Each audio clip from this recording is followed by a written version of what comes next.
지난 화요일에 1976 할란 카운티라고 하는 뮤지컬을 봤습니다.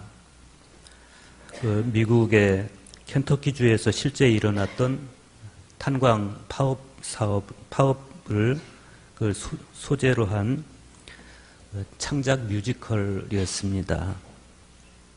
우리 김성경 집사님이 티켓을 구해줘서 봤는데 우리 교우들 중에도 몇 분이 이미 보셨어요. 미국의 노예제도가 폐지된 지 100년이 지났음에도 불구하고 여전히 미국 남부의 10개 주의 흑인들은 노예 상태를 벗어나지 못하고 살고 있었습니다. 그러던 중에 미국 중남부 켄터키주의 작은 마을 할란 카운티에서 광부들이 광산 회사와 대립하게 됩니다. 당시 이스트오버 광산 회사는 근 100년 이상 지속된 광산 자원과 노동시장의 독점을 통해서 거대 광산 자본을 형성하고 있었습니다. 그들이 그렇게 100년 이상 행사해온 일방적이고 불균형적인 고용관계에 맞서서 할란 카운티의 광부들이 전미 광업 노조에 가입을 결정합니다.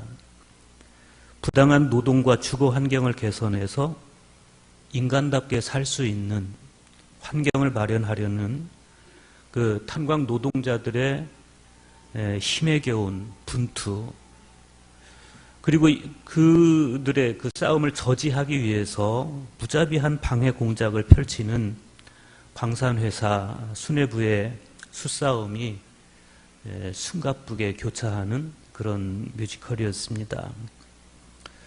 이 뮤지컬에 아주 다양한 배우들이 등장합니다.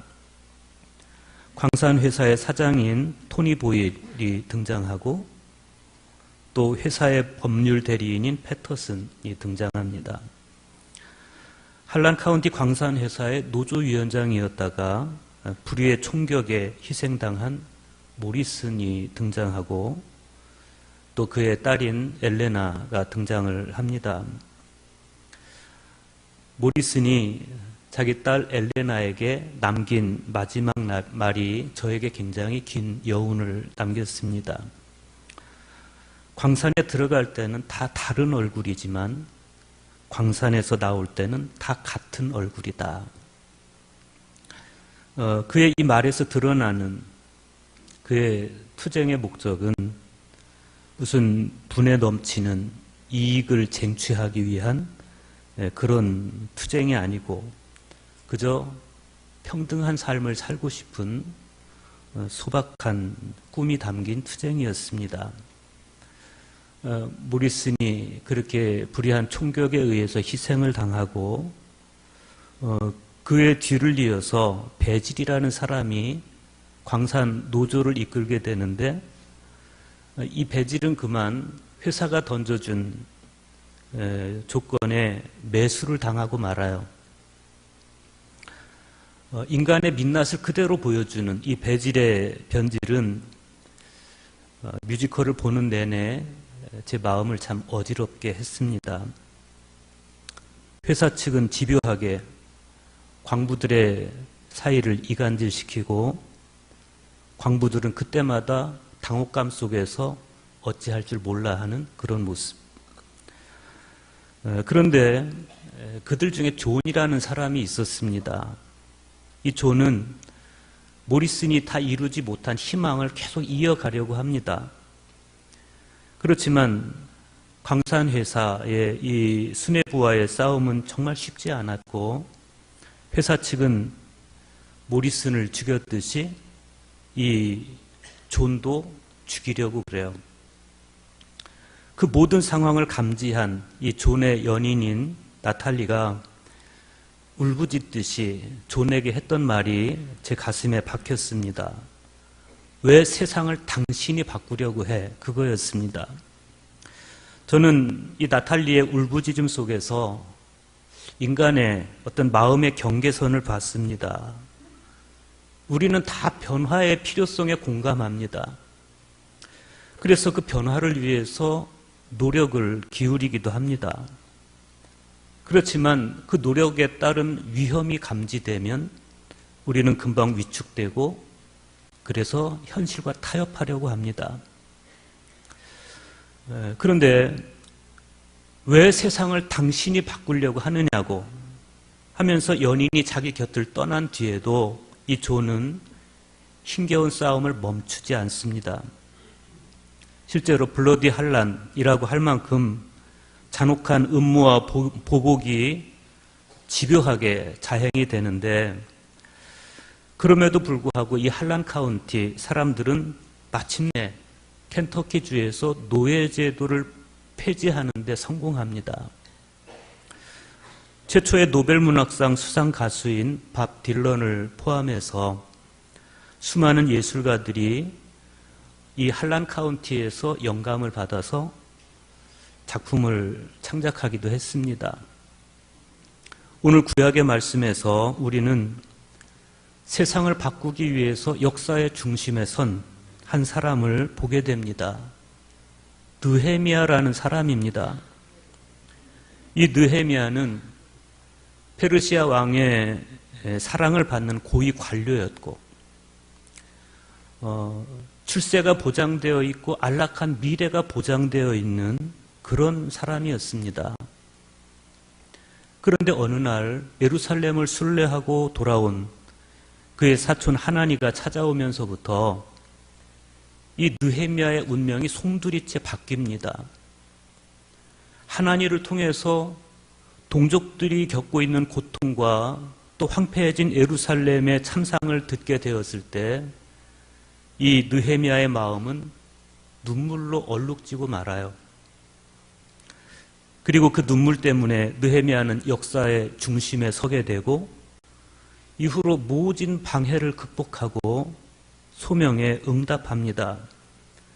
느헤미야는 예루살렘에 가서 황폐해진 성벽을 재건하고 그 위에 잃어버린 조국을 다시 건설하고 백성들의 행복을 되찾아주고 싶어 합니다.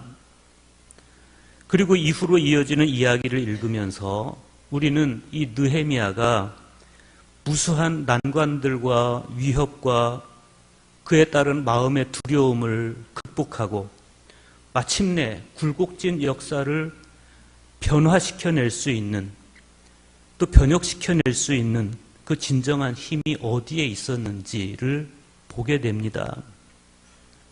무엇보다도 느헤미야는 자기들에게 임했던 처절한 고난의 그 원인이 어디에 있었는지를 정확하게 파악하고 있었습니다.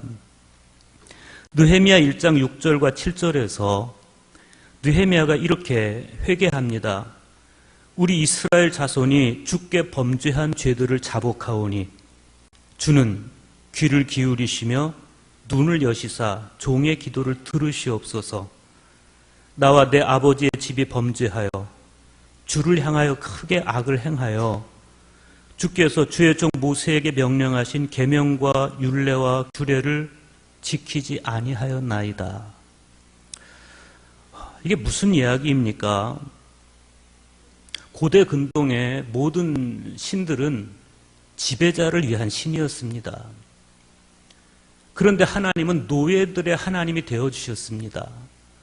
그래서 그들을 해방시키셨고 그들을 위해서 평등한 세상을 만들려고 했습니다. 거기에 하나님의 꿈이 있었습니다. 그런데 인간들은 하나님의 뜻을 따르지 않았습니다. 계속해서 지배구조를 만들어갔습니다. 인간은 끊임없이 하나님께 저항했습니다. 그리고 그 결과로 이들은 바벨론의 포로로 끌려갈 수밖에 없었고 정말 고단한 포로 생활을 감당할 수밖에 없었습니다. 그 부분을 지금 느헤미야가 회개하고 있는 겁니다. 진정한 회복은 잘못에 대한 솔직한 인정과 단호한 돌이킴, 거기에서 시작이 되는 겁니다. 그런데 그러한 상황 속에서 이 느헤미야는 절대로 기도하는 시간을 놓치지 않는 그런 모습을 보여줍니다. 느헤미야 1장 4절 이하에 보면 사촌 하나니로부터 조국 예루살렘의 참상을 들은 느헤미야가 앉아서 울고 수일 동안 금식하고 수일 동안 슬퍼하고 그리고 하늘의 하나님께 금식하고 기도했다 이렇게 말해요. 느헤미야는 조국의 참상을 전해 들었을 때 그냥 울고 있지만 않았습니다. 금식하고 하나님께 기도했습니다. 느헤미야 2장 4절에 놀라운 말씀이 있습니다. 왕이 내게 이르시되 그러면 네가 무엇을 원하느냐 하시기로 내가 곧 하늘의 하나님께 묵도하고 이런 말씀입니다. 얼굴에 수심이 가득한 느헤미야에게 왕이 물어봐요. 네가 무엇을 원하느냐? 느헤미야의 입장에서 보면 기회가 찾아왔습니다. 예루살렘 성벽을 재건할 수 있도록 허락해 주십시오. 이렇게 대답하면 되는 겁니다. 그런데 그 쉽고 당연한 대답조차도 느헤미야는 절대로 기도보다 앞세우지 않았습니다. 성경은 그 짧은 순간 느헤미야가 하늘의 하나님께 묵도했다 이렇게 말합니다. 네가 무엇을 원하느냐라고 묻는 왕 앞에서 느헤미야는 하나님을 바라보고 있었습니다. 이건 정말 기도의 사람이 아니고는 불가능한 그런 모습입니다. 그러면 느헤미야는 기도만 하는 사람이었을까? 그렇지 않습니다. 느헤미야는 균형을 잃지 않는 사람이었습니다. 느헤미야는 기도하는 사람이었을 뿐만 아니라 냉철하게 자신이 해야 할 일을 분석하는 사람이었고 치밀하게 계획을 세우는 사람이었고 계획대로 실천하는 사람이었습니다.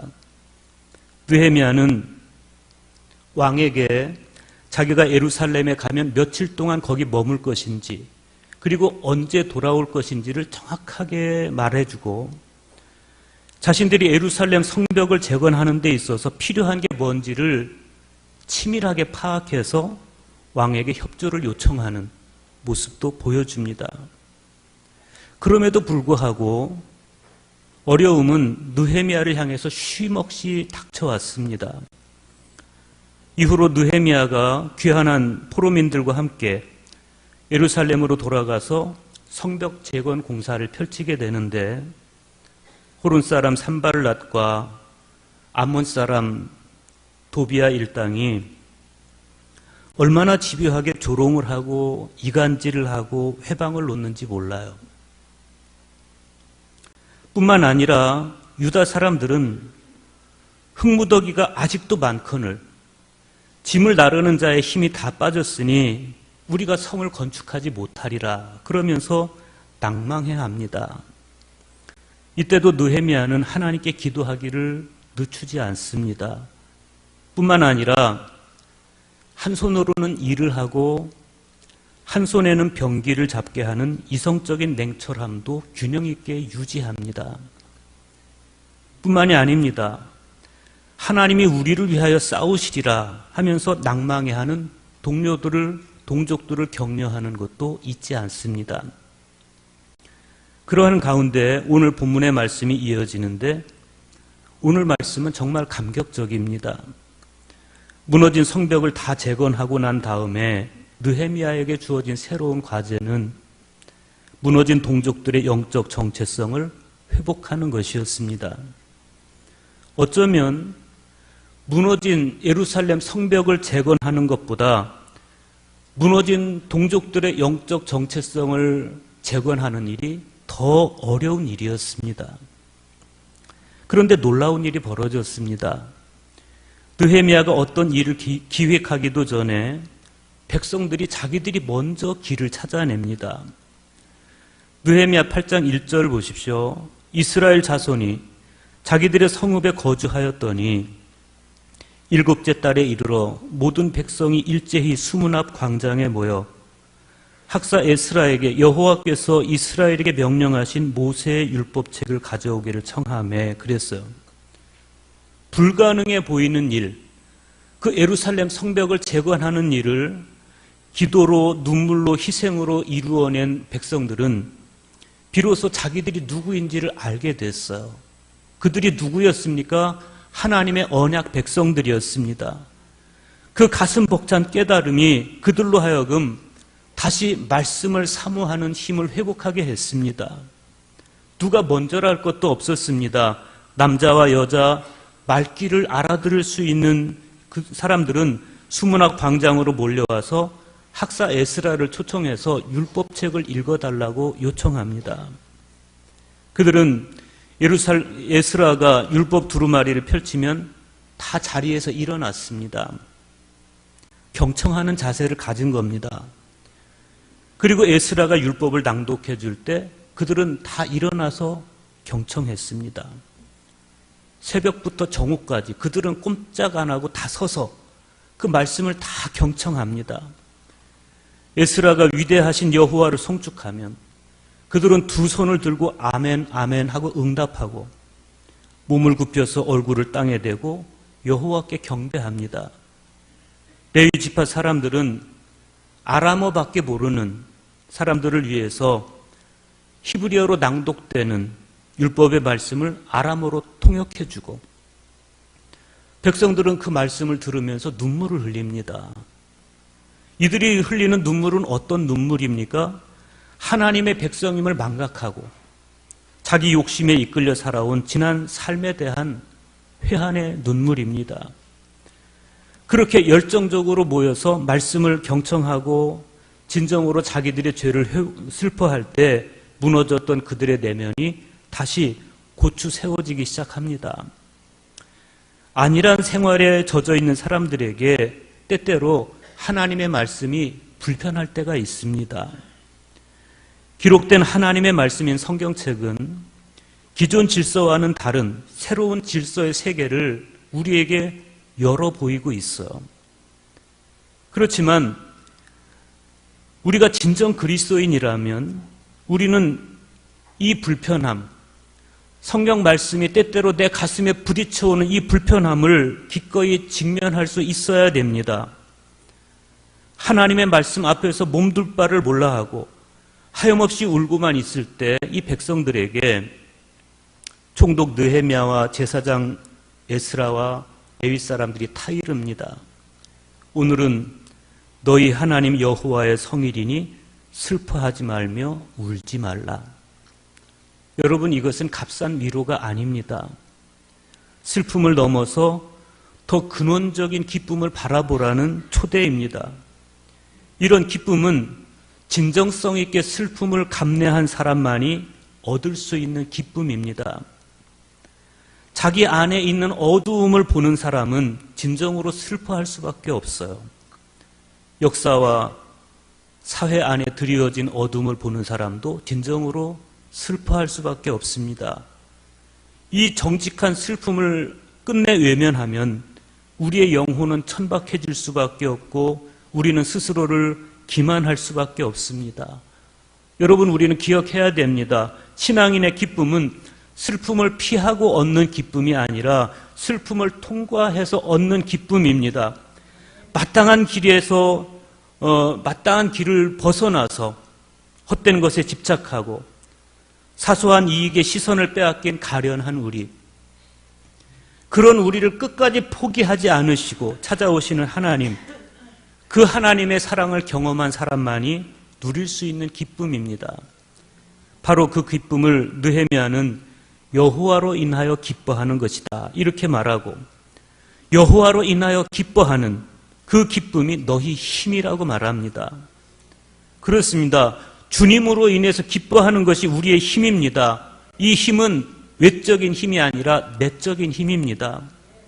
오늘 복음서의 말씀에서 예수님은 바로 그 기쁨과 그 내적 힘을 주시기 위해서 자기 고향 사람들에게 이사야의 말씀을 읽어줘요. 40일간의 금식 기도를 마치고 마귀에게 받은 3가지 유혹을 물리치신 예수님은 광야 생활을 접고 고향 나사렛으로 돌아옵니다. 마침 안식일이 되어서 회당에 들어가신 예수님은 당시 회당 예배 전통대로 성경을 읽기 위해서 일어서세요. 회당 책임자가 이사야의 글이 기록된 양피지를 예수님께 건네주시자 예수님께서 그 책을 펼쳐서 이사야 61장 1절 이하의 말씀을 읽어 내려가십니다. 주의 성령이 내게 임하셨으니 이는 가난한 자에게 복음을 전하게 하시려고 내게 기름을 부으시고 나를 보내사 포로된 자에게 자유를 눈먼 자에게 다시 보게 함을 전파하며 눌린 자를 자유롭게 하고 주의 은혜의 해를 전파하게 하려 하심이라. 그리고 이어지는 말씀을 보면 예수님은 이사야의 글을 다 읽으신 다음에 덮어서 그 맡은 자에게 주고 자리에 앉으세요. 누가는 이때 회당에 있는 자들이 다 주목하여 보더라. 이렇게 당시의 분위기를 전합니다. 그런데 바로 그때 예수님께서 아무도 예상하지 못했던 말씀을 하세요. 오늘 이 글이 너희 귀에 응하였느니라. 공동번역 성경에 보면 이렇게 되어 있습니다. 이 성서의 말씀이 오늘 너희가 드린 이 자리에서 이루어졌다. 여기서 이 성서의 말씀이란 세상 변혁에 대한 이사야 선지자의 소명이고 꿈이었습니다. 그리고 지난 구약의 역사에 등장했던 수많은 선지자들이 가졌던 꿈이기도 했습니다. 그리고 오늘 복음서에서 예수님께서 바로 이 말씀을 찾아서 읽으시는 것을 보면 예수님의 꿈도 여기에 있었습니다. 그 꿈이 뭡니까? 가난한 자에게 복음이 전해지는 것입니다. 포로된 자에게 자유가 선포되는 것입니다. 눈먼 자가 다시 볼 수 있게 되고 눌린 자가 자유롭게 되는 것입니다. 그리고 궁극적으로 주의 은혜의 해가 선포되는 것입니다. 주의 은혜의 해라고 하는 것은 레위기 25장에서 선포된 희년을 이야기하는 거예요. 희년은 안식년이 7번 지난 다음에 50년째가 되는 해가 됩니다. 희년이 선포되면 그동안 인간 사회에 벌어졌던 모든 왜곡된 구조와 질서가 제자리를 잡아요. 희년에는 팔린 땅도 자기 주인에게 되돌려줍니다. 쌓인 빚을 갚기 위해서 땅을 판 사람도 희년이 밝아오면 그 땅을 되돌려 받을 수 있게 됩니다. 희년이 오면 노예도 해방시켜줍니다.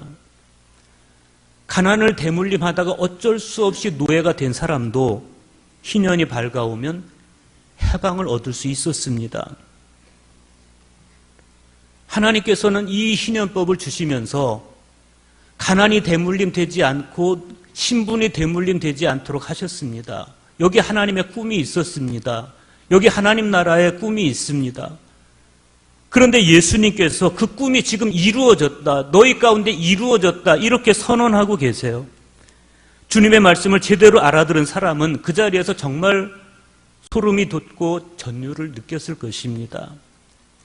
이사야 선지자가 꿈꾸고 예언했던 성경의 말씀이, 우리가 그토록 갈망했던 성경의 말씀이 바로 그 갈망 때문에 마리아는 자기의 태를 내어주었고, 바로 그 갈망 때문에 사가랴는 자기 자식을 내어주었고, 바로 그 갈망 때문에 시므온은 자기 평생을 바쳤는데, 그 예언의 말씀이, 그 하나님의 꿈이, 그 선지자들의 꿈이 지금 이 자리에 이루어졌다, 그렇게 선언을 하는 겁니다. 느헤미야 8장의 율법 낭독이 포로에서 돌아온 유다 백성들의 회복의 시작이라면, 누가복음 4장에서의 예언서 낭독은 죄의 포로에서 풀려난 성도들의 회복의 시작을 보여주고 있어요. 여러분, 우리가 선 자리를 돌아봐야 됩니다. 지금 우리가 만들어가고 있는 세상은 정말 주님께서 꿈꾸시고 주님께서 선포하신 그런 세상일까?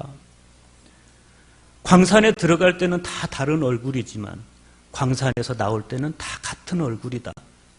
1976년에 미국의 한 광산 노동자가 꿈꾸었던 이 평등한 세상은 우리 그리스도인들 안에서 과연 이루어지고 있는 것일까?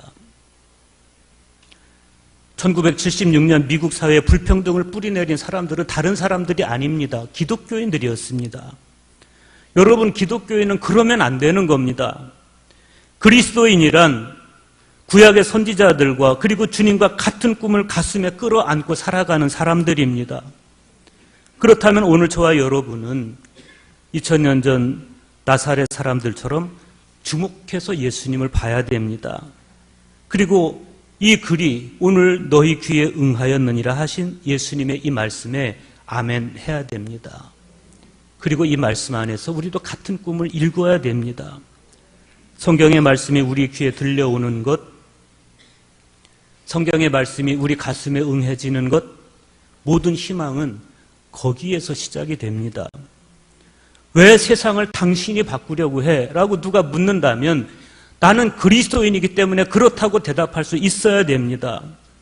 말씀에 들려올 때 아멘 할 수 있고 들려온 말씀에 순명하는 삶을 살아갈 때 비로소 우리는 참된 웃음을 회복하고 주님이 꿈꾼 세상을 일구어 갈 수 있습니다.